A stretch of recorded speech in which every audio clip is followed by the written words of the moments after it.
ProCon, getting the kids to eat healthier school meals. First Lady Michelle Obama tends the White House garden in Washington, D.C. with a group of children as part of the Let's Move campaign. It's good for kids and for education. As the new school year begins, American parents should be thrilled to get behind First Lady Michelle Obama's campaign for healthier school lunches. It is based on science and nutrition. Her goal is to make our kids healthier and happier.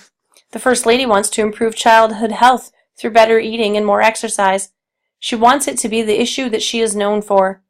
America is overweight, and many people aren't just overweight, they are obese.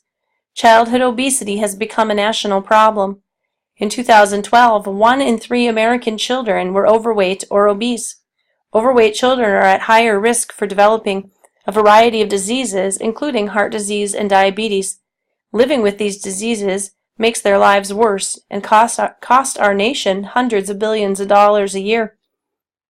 One part of Obama's overall program is the Healthy Hunger-Free Kids Act. It's an update to the National School Lunch Program, which has helped pay for school meals since 1946. More than 30 million students benefit from it, yet over the past 15 years, the program hasn't changed much. More fruit and vegetables. The Institute of Medicine has pushed for healthier school meals. It recommends meals containing fewer calories, less fat and salt, and more fruit, vegetables, and whole grains. Most parents would agree these are excellent goals.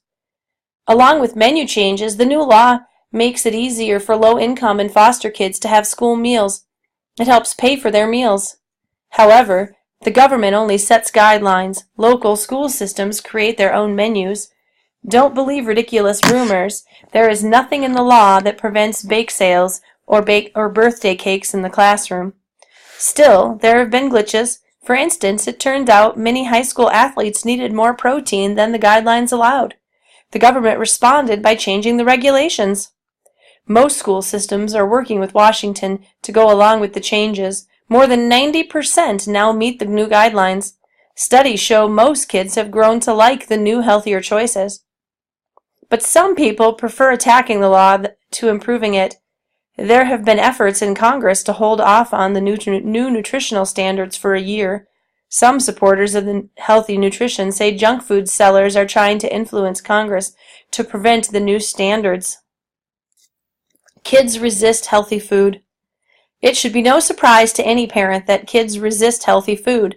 But just like home-cooked food, with sufficient time and encouragement, children can be persuaded to try new foods. Eventually, they come to enjoy them. School systems that made the changes slowly found students more ready to accept them. Groups that promote good nutrition, such as the Food Research and Action Center, completely support the new meal standards, and they are fighting efforts to weaken them. A study done by Congress this year found that the new standards were achieving the goal of better nutrition for kids. It blamed the problems of putting them in place on the speed and size of the changes. The government has been contributing food and money to our schools to improve student nutrition for years.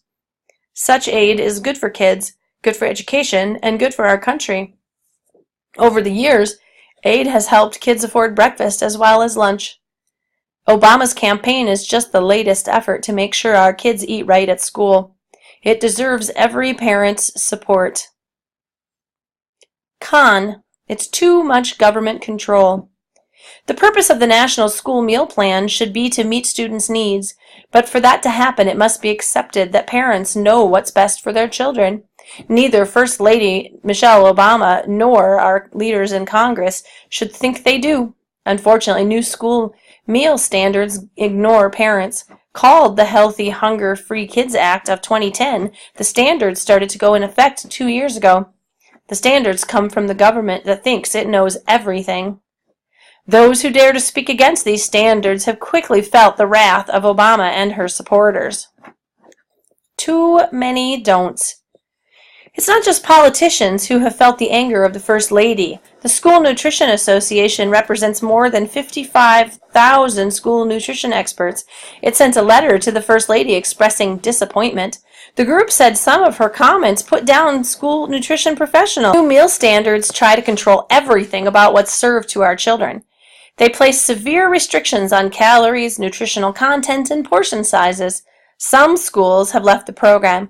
They'd rather sacrifice the huge amounts of money it offers to be free from its restrictions. Our government believes it must control nutrition in the schools. It assumes that parents can't be trusted to teach their children how to make the right food choices. Supporters of the law claim that parents need help. They believe parents can't ensure their children are eating properly at school. Of course, parents can't know every single thing that their children eat at school. Yes, this doesn't mean parents haven't taught their children how to make the right choices.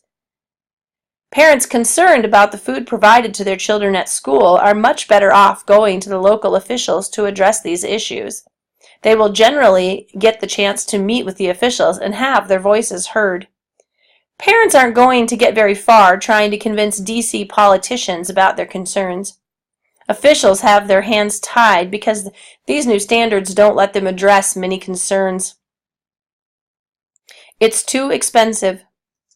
If the new standards gave more choices to states and local authorities, it would help officials better meet the need of their students. Not only that, but it would also give parents a greater say in the food provided through meal programs. The standards have faced criticism from nutrition officials. The Government Accountability Office surveyed state nutrition officials. It found that local school food authorities had concerns about the lunch standards, from uneaten food to the cost of meeting the new standards. The National School Board Association cautioned, school boards cannot ignore the higher costs created by these rules. Some schools have reportedly even taken money away from teacher pay to cover the extra costs. Worse, students are disgusted by the food provided to them.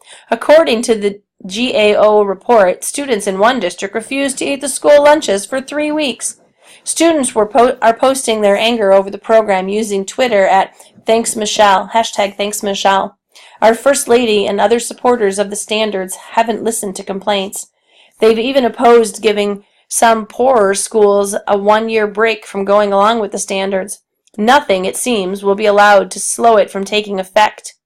And that's a shame. The meal standards aren't fit for our students. They need to be scrapped.